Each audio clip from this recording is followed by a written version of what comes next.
আমার স্নেহের ছাত্র ও ছাত্রীরা, আজ আমি তোমাদের দশম শ্রেণীর পাঠ্যাংশ সাহিত্য সঞ্চয়ন গ্রন্থের বহুরূপী গল্পের দ্বিতীয় এবং তৃতীয় পর্ব আলোচনা ও বিশ্লেষণ করে শোনাব। চ্যানেলে নতুন হয়ে থাকলে অবশ্যই তোমরা চ্যানেলটিকে সাবস্ক্রাইব করে নিও। প্রথম পর্ব যারা দেখেছো, দ্বিতীয় তৃতীয় পর্ব এখান থেকে পেয়ে যাবে। বড় চমৎকার আজকে এই সন্ধ্যার চেহারা। আমাদের শহরের গায়ে কত দিন তো চাঁদের আলো পড়েছে, কিন্তু কোনোদিন তো আজকের মতো এমন একটা স্নিগ্ধ ও শান্ত উজ্জ্বলতা কখনো চারিদিকে এমন সুন্দর হয়ে ফুটে ওঠেনি। এটা ওঠেনি হবে, ওঠেনি লেখা আছে, যদিও ওঠেনি। ফুরফুর করে বাতাস বইছে, জগদীশবাবুর বাড়ির বাগানের সব গাছের পাতা ও ঝিরিঝিরি শব্দে কি যেন বলতে চাইছে। জগদীশবাবুর বাড়ির বারান্দাতে মস্ত বড় একটা আলো জ্বলছে। সেই আলোর কাছে একটা চেয়ারের ওপর বসে আছেন জগদীশবাবু। সাদা মাথা, সাদা দাড়ি, সৌম্য, শান্ত ও জ্ঞানী মানুষ জগদীশবাবু। এগুলো মনে রাখবে, এগুলো জগদীশবাবুর চরিত্রের উত্তর লিখতে গিয়ে কাজে লাগবে। আর আমরা মানে হচ্ছে ভবতোষ, অনাদি এবং আমি অর্থাৎ গল্পকথক। আমরা আমাদের স্পোর্টসের চাঁদার খাতাটিকে জগদীশবাবুর হাতে তুলে দিয়ে দাঁড়িয়ে আছি। এদিকে জগদীশবাবু চমকে উঠলেন। কেন চমকে উঠলেন? দেখো, বারান্দার সিঁড়ির দিকে তাকিয়ে জগদীশবাবুর দুই বিস্মিত চোখ অপলক হয়ে গেল। বিস্মিত মানে অবাক হয়ে গেছেন। অপলক মানে চোখ দাঁড়িয়ে গেছে, বড় বড় চোখ করে তাকিয়ে আছেন। কাকে তিনি দেখছেন? শুধু জগদীশবাবুই কিন্তু চমকে ওঠেননি, আমরা তিনজনেও চমকে উঠেছি। আমরাও চমকে উঠেছি বইকি। শুধু তাই নয়, আশ্চর্যও হয়েছি, একটু ভয়ও পেয়েছি। কারণ সত্যিই যে বিশ্বাস করতে পারছি না, সিঁড়ির কাছে এসে যে দাঁড়িয়েছে সে কি সত্যিই হরিদা? অথচ সকালবেলা হরিদা জানিয়ে দিয়েছিলেন যে সন্ধ্যাবেলায় জগদীশবাবুর বাড়িতে তোমরা থেকো, এক জবর খেলা দেখাবো। সকাল সন্ধ্যায় একসঙ্গে হরিদার সঙ্গে আড্ডা দেন অনাদি, ভবতোষ এবং গল্পকথক, তবুও কিন্তু তারা চিনতে পারছেন না হরিদার এই বহুরূপী সাজ। ও চেহারা কি সত্যিই কোনো বহুরূপীর হতে পারে? অর্থাৎ যেন কোনো আসল সন্ন্যাসী, বিরাগী সন্ন্যাসী জগদীশবাবুর বাড়িতে হাজির হয়েছেন। কেন এই সন্ন্যাসী একটু অন্য রকমের। বলা হচ্ছে, দেখো, জটাজুটধারী কোনো সন্ন্যাসী নয়। কেননা তার হাতে কমণ্ডলও নেই, চিমটে নেই, মৃগচর্মের আসন নেই, গৈরিক সাজও নেই। দেখো, আমি এই জায়গাগুলো দাগ দিয়ে রেখেছি, তোমাদের ছোট প্রশ্নের জন্য কাজে লাগবে, বড় প্রশ্নেও কাজে লাগতে পারে। শুধু তাই নয়, দেখো আদুর্গা, তার ওপর একটা ধপধপে সাদা উত্তরীয়। সন্ন্যাসীর গেরুয়া বসন নেই কিন্তু। পরনে ছোট বহরের একটি সাদা থান। শুধু কি তাই, দেখো মাথায় ফুরফুর করে উঠছে শুকনো সাদা চুল, ধুলো মাখা পা, হাতে একটা ঝোলা, আর সেই ঝোলার ভিতরে শুধু একটাই বই, গীতা। আর গীতা বের করে কি যেন তিনি দেখলেন, আগন্তুক কিছু একটা দেখলেন, তারপর নিজের মনে হাসলেন। আগন্তুক এখন জানা যায়নি বলেই তাই আসলে হরিদা। আগন্তুক এই মানুষটি, আমরা কাকে বলি আগন্তুক? অচেনা অতিথিকে আমরা বলি আগন্তুক। তো আগন্তুক এই মানুষটি এই জগতের সীমার ওপার থেকে যেন হেঁটে চলে এসেছেন। শীর্ণ শরীরটাকে প্রায় অশরীরী একটা চেহারা বলে মনে হয়। কি অদ্ভুত উদাত্ত, শান্ত ও উজ্জ্বল একটা দৃষ্টি এই আগন্তুকের চোখ থেকে ঝরে পড়ছে। উঠে দাঁড়ালেন জগদীশবাবু, বললেন, আসুন। সেই কথা শুনে আগন্তুক, অর্থাৎ ওই আমরা যাকে চিনি হরিদা নামে বহুরূপী, আগন্তুক হাসেন আর বলেন, হাসতে হাসতেই বলেন, আপনি কি ভগবানের চেয়েও বড়? কাকে বলছেন? জগদীশবাবুকে বলছেন। এই লাইনটা তুলে ৩ নম্বরের প্রশ্ন আসতে পারে। আপনি কি ভগবানের চেয়েও বড়? জগদীশবাবুকে তিনি একথা বলছেন। জগদীশবাবু কিছু ভেবে বলেন, কেন? কেন আপনি একথা বলছেন মহারাজ? আমি হরিদা বলছেন যে আমি মহারাজ নই, আমি এই সৃষ্টির মধ্যে এক কণা ধুলি। কিন্তু আপনি বোধহয় ১১ লক্ষ টাকার সম্পত্তির অহংকারে নিজেকে ভগবানের চেয়েও বড় বলে মনে করেন, তাই ওখানেই দাঁড়িয়ে আছেন, নেমে আসতে পারছেন না। সঙ্গে সঙ্গে সেই মুহূর্তে সিঁড়ি ধরে নেমে যান জগদীশবাবু এবং বলেন, আমার অপরাধ হয়েছে, আপনি রাগ করবেন না।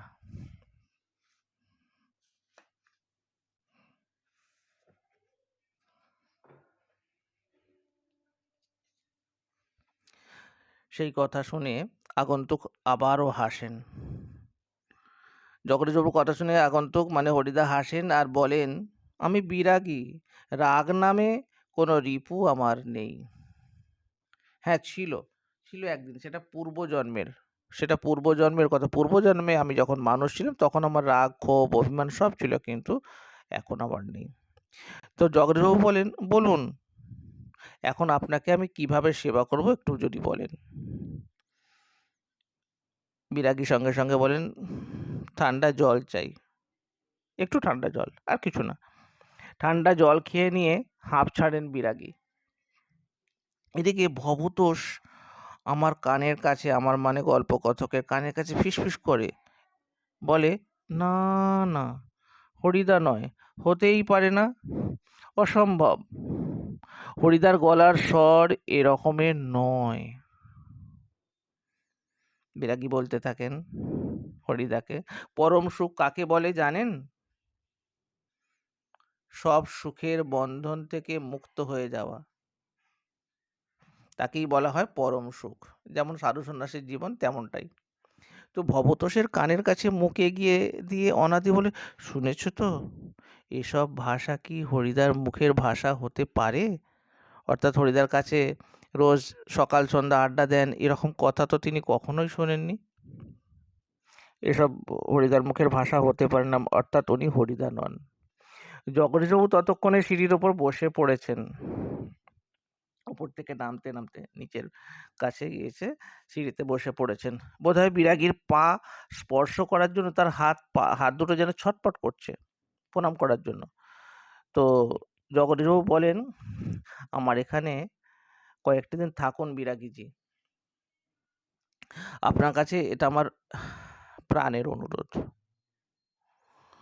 ২ হাত জোড় করে বিরাগীর মুখের দিকে তাকিয়ে থাকেন জগদীশবাবু, আর বিরাগী হাসেন, বলেন, বাইরে খোলা আকাশ থাকতে আর ধরিত্রীর মাটিতে স্থান থাকতে আমি এক বিষয়ীর দালান বাড়িতে কেন থাকতে যাব বলতে পারেন? অর্থাৎ আমি আপনার বাড়িতে থাকতে পারি না, আমি যেখানে থাকি সেটাই আমার শ্রেয়। তখন জগদীশবাবু বলেন, বিরাগীজি, এই কথা বলার মধ্যে জগদীশবাবু গলার স্বরের আবেদন যেন করুণ হয়ে ছলছল করে। বিরাগী আবারও বলেন, না, আপনার এখানে জল খেয়েছি, এটাই যথেষ্ট। পরমাত্মা আপনার কল্যাণ করুন, কিন্তু আপনার এখানে থাকা আমার পক্ষে সম্ভব নয়। জগদীশবাবু বলেন, তবে অন্তত একটু কিছু আজ্ঞা করুন। আজ্ঞা মানে আদেশ করুন। যদি আপনাকে কোনো, অর্থাৎ আপনাকে কোনো ভাবে কি আমি সেবা দিতে পারি একটু বলুন। বিরাগী তখন বলেন, না না, অস্বীকার করেন, সেবা পেতে অস্বীকার করেন আর বলেন, আমি যার কাছে পড়ে আছি তিনি আপনার চেয়ে কম কিছু নয়, অর্থাৎ আপনার কাছে তো আমার কিছু চাইবার দরকার হয় না। জগদীশবাবু বলেন, তবে কিছু উপদেশ শুনিয়ে যান বিরাগীজি, নইলে যে আমি শান্তি পাবো না। আপনি যখন এসেছেন অন্তত কিছু উপদেশ শুনিয়ে যান। বিরাগী তখন উপদেশ দেন, বলেন, ধন মানে টাকা কড়ি অর্থ সম্পত্তি, জন মানে মানুষ, ধন জন যৌবন কিছুই নয় জগদীশ বাবু, ওসব হলো সুন্দর সুন্দর এক একটি বঞ্চনা। আসলে মন প্রাণের সব আকাঙ্ক্ষা নিয়ে শুধু সেই একজনের আপন হতে চেষ্টা করুন, যাকে পেলে এই সৃষ্টির সব ঐশ্বর্য পাওয়া যায় বলে হরিদা বলেন, আচ্ছা আমি চলি। তো জগদীশবাবু বলেন, আরে আপনি 1 মিনিট থাকুন বিরাগীজি, 1 মিনিট থাকুন। বলতে বলতে সিঁড়ির ওপরে অচঞ্চল হয়ে 1 মিনিট দাঁড়িয়ে রইলেন বিরাগী। আজকের চাঁদের আলোর চেয়েও স্নিগ্ধ হয়ে এক জ্যোৎস্না যেন বিরাগীর চোখ থেকে ঝরে পড়ছে। ভবতোষ ফিসফিস করে বলে, না না, ওই চোখ কি হরিদার চোখ হতে পারে? অসম্ভব। এদিকে দেখা যায় যে জগদীশবাবুর হাতে একটা থলি, আর থলির ভিতরে আছে নোটের তাড়া।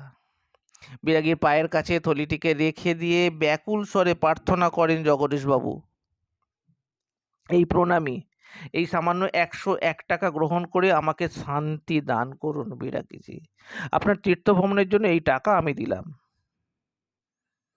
সেই কথা শুনে বিরাগী হাসেন আর বলেন, আমার বুকের ভিতরেই যে সব তীর্থ, ভ্রমণ করে দেখবার তো দরকার হয় না? তো জগদীশবাবু বলেন, এটা আমার প্রাণের অনুরোধ বিরাগীজি, এটা আমার প্রাণের অনুরোধ, আপনি ওই সামান্য দান গ্রহণ করুন, তীর্থ ভ্রমণের খরচ গ্রহণ করুন সামান্য। বিরাগী বলেন, আমি যেমন অনায়াসে ধুলো মারিয়ে চলে যেতে পারি, তেমনি অনায়াসে সোনাও মারিয়ে চলে যেতে পারি। বলতে বলতে সিঁড়ি থেকে নেমে গেলেন বিরাগী। 101 টাকার, এটা মনে রাখবে, 101 টাকার থলিটা সিঁড়ির ওপরেই পড়ে রইল। সেদিকে ভুলেও একবার তাকালেন না বিরাগী। এবার পর্ব 3 শুরু হচ্ছে। কি করলেন, কি করছেন হরিদা, কি হলো? কই, আজ যে বলেছিলেন জবর খেলা দেখাবেন, সে কথা কি ভুলেই গেলেন? আজকে সন্ধ্যেটা ঘরে বসেই কাটিয়ে দিলেন কেন? বলতে বলতে আমরা সবাই, সেই 3 জন, আমরা সবাই মানে 3 জন, ভবত, সনাদি এবং আমি গল্পকথক, সবাই হরিদার ঘরের ভিতরে ঢুকলাম। হরিদার উনানের আগুন তখন বেশ গনগনে হয়ে জ্বলছে। উনানের ওপর হাঁড়িতে তখন চাল ফুটছে, আর একটা বিড়ি ধরিয়ে দিয়ে হরিদা চুপ করে বসে আছেন। আমাদের দেখতে পেয়েই লজ্জিতভাবে হাসলেন। কি আশ্চর্য! চমকে ওঠে ভবতোষ। কেন? না হরিদা, আপনি তাহলে সত্যিই বের হয়েছিলেন? আপনি বিরাগী? হরিদা হাসেন। হ্যাঁ রে ভাই, হ্যাঁ ওই তো সাদা উত্তরীয়টা পড়ে রয়েছে মাদুরের ওপর, আর সেই ঝোলাটা, হ্যাঁ ওই তো সেই গীতা। অনাদি বলে, এটা কি কাণ্ড করলেন হরিদা? এটা তুলেও প্রশ্ন আছে, 1 নম্বর 3 নম্বর। এটা কি কাণ্ড করলেন হরিদা?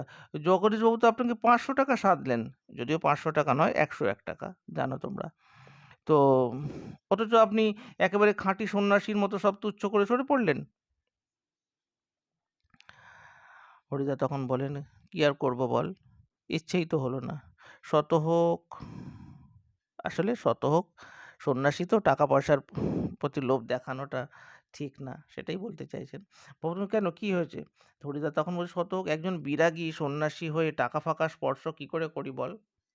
একজন বিরাগী সন্ন্যাসী হয়ে তাতে যে আমার ঢংটাই নষ্ট হয়ে যায়। এটা 5 নম্বরের কোশ্চেন আসবে, দাগ দিয়ে রাখো, আমার দাগ দেওয়া নেই। তাতে যে আমার ঢংটাই নষ্ট হয়ে যায়। বইতে দেখবো, প্রত্যেক বইতে প্রশ্ন আছে, মাধ্যমিক টেস্ট পেপারে পাতায় পাতায় আছে প্রশ্ন। কি অদ্ভুত কথা বললেন হরিদা, এটাও প্রশ্ন আছে 3 নম্বরের। কি অদ্ভুত কথা বললেন হরিদা। হরিদার এ কথার সঙ্গে কোনো তর্ক চলবে না, তর্ক চলে না। আর বুঝতে অসুবিধা নেই যে হরিদার জীবনের ভাতের হাঁড়ি মাঝে মাঝে শুধু জল ফুটিয়েই সারা হবে। অদিষ্ট কখনো হরিদার এই ভুল ক্ষমা করবে না। অনাদি বলে, কিন্তু আপনি কি জগদীশবাবুর কাছে গিয়ে আর কখনো মানে বকশিস টকশিস বা বলতে পারবেন, নিতে পারবেন? চেঁচিয়ে ওঠেন হরিদা। যাবই তো, না গিয়ে উপায় কি? গিয়ে অন্তত বকশিসটা তো দাবি করতে হবে। বকশিস! চেঁচিয়ে ওঠে ভবতোষ। আরে বকশিস তোমাকে কত দেবে? সেটা তো বড়জোর ৮ আনা কি ১০ আনা। হরিদা বিড়ি মুখে দিয়ে লজ্জিতভাবে হাসেন আর বলেন, কি আর করা যাবে বল? খাঁটি মানুষ তো নয়। এই বহুরূপীর জীবন এর বেশি কি আশা করতে পারে? ভিডিওটা শেষ পর্যন্ত দেখার জন্য তোমাদের অবশ্যই ধন্যবাদ জানাই। কেমন লাগলো তোমরা অবশ্যই কমেন্ট করে জানিও। ভালো লাগলে বন্ধুদের মাঝে শেয়ার করে দিও।